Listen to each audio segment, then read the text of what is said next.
on math lesson 107. So a couple of things we'll learn today, practice and review. All right. So let's go ahead and start with the review of our coins. Because in your book, you're going to start to see all the coins combined with one another. So you're really going to have to pay close attention to the coins in your book and take your time as you count, okay? Please don't rush through it. So let's go ahead and just go over the 4 coins that we've learned so far. So we have pennies. Does anyone remember how much a penny is worth? 1 cent. So we count by ones. When we have pennies, nickels is worth 5 cents. So we count by fives. Dimes are worth 10 cents. So we count by tens. And quarters are worth 25 cents. So we count by 25s. So I'll go ahead and give you a few examples and we'll practice a couple of coins, okay? So it's important to remember each coin and how much they are worth. Also, in your book, you don't have it in color, so like I said, you're really going to have to pay close attention to the coins. If it's to the back of the coin, remember, it always will tell you what coin it is. It will say 1 penny, it'll say 1 dime, 5 cents, 1 quarter. It will tell you, so please, guys, take your time with that, especially whenever you're taking a test. Make sure you pay close attention to the coins that you're counting. We know quarters are the biggest, and we know dimes are the smallest, right? So that will usually be easy to identify. It's really going to be when it comes to nickels and everything else. But if you just take your time, you'll get it. All right, so let's go ahead and count. So I'm going to have 1 quarter, 2 nickels,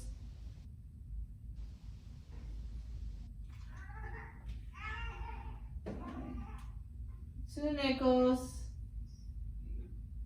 a dime, and a penny. How much money?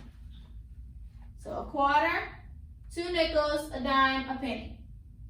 Let's see. Okay, go ahead, Omar. How much money? 46. Who has 46? Everybody? No, just one person? Or you didn't get to finish? Okay. Well, I'll give you more time. But yes, it is 46. So we have 25, 30, 35, plus 10 makes 45, then 46. 46 cents. Okay, well, I'll give you another one, and I'll give you a little more time to work on that one. So I'm going to have 2 quarters. 2 quarters. Remember, 25, 50, $75. That's how we count. I have 3 dimes. 1 nickel, and 3 pennies. Okay, so I'm going to say it again. We have 2 quarters, 3 dimes, 1 nickel, 3 pennies. This one you have to take a little time with. You can go ahead and do this one. How much?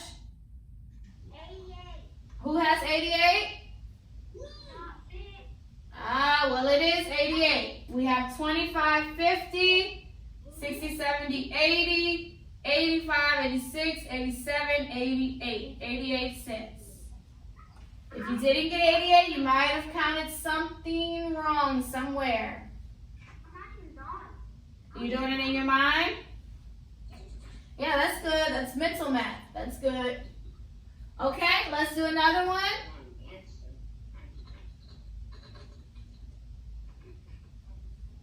So I have 2 dimes, a nickel, and 2 quarters.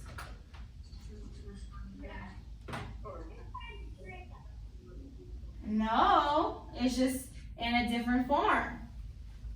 So 2 dimes, a nickel, and 2 quarters. Go ahead, Colin, what you have? 75. I think you were counting by fives, but instead you said 70. So this was 10, 20, 25. Then we know after 25 we say 50 and 75.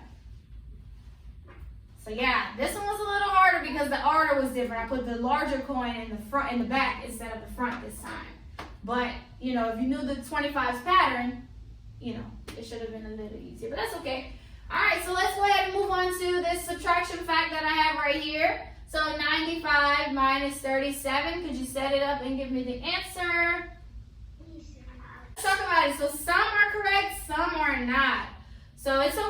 okay? I think it's the subtraction part. All right, so we start with the back. We have 5 minus 7. We know we cannot subtract that because 5 is smaller than 7. So I need to trade. I'm going to take 10 from 95 and it turns into 85. It turns into an 8. I add that 10 to the back and this becomes 15. 15 minus 7 is 8. And then 8 minus 3 is 5. It should have been 58 cents. If you did not get it correct, can you figure out where you went wrong? Because some of the answers were not correct, guys. Let's go ahead and do this one. Let's add these 3 up. So this is an addition. We're adding 3 facts. So 32 plus 15 plus 46 cents. So we're adding 3 numbers. So I have 2. I'm going to start with 2 plus 5. That equals 7. Then 7 plus 6 equals 13. So I only put the 3 because this only goes in the tens place and the 1 goes above. So now I have 4 numbers in the front to add. So I start with 1 plus 3 is 4. 4 plus 1 is 5. And then 5 plus 4 is 9. The answer should have been 93. Go ahead and look at 38. I want to round it to my nearest 10. So my 10s would be 30 and 40. So when I look at 38 between 30 and 40, which 10 is 38 the closest to? Which 10? Okay, go ahead, Bailey, which 10?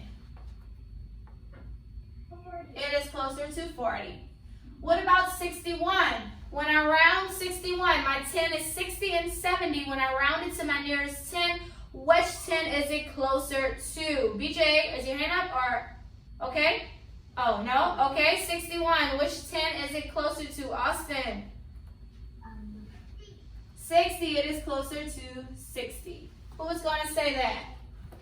So we're going to learn a new word today. And so if you look at my lines here, do you see the lines that I have drawn here?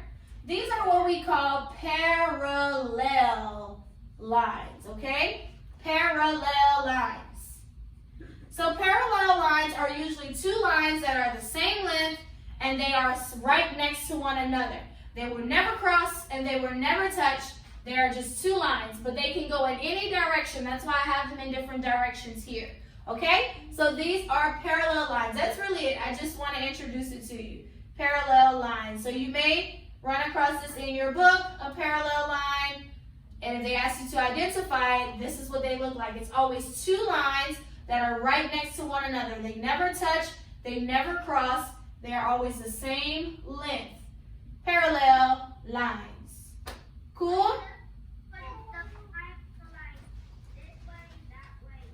Yeah, they can just go different ways, but they will never touch. That's what's important about parallel lines. They will never touch one another. Okay? Cool deal? And a way to remember parallel lines is think about the 2 L's right here. Parallel lines will be just like that. All right, so that is it for math today. Good job, guys, with math.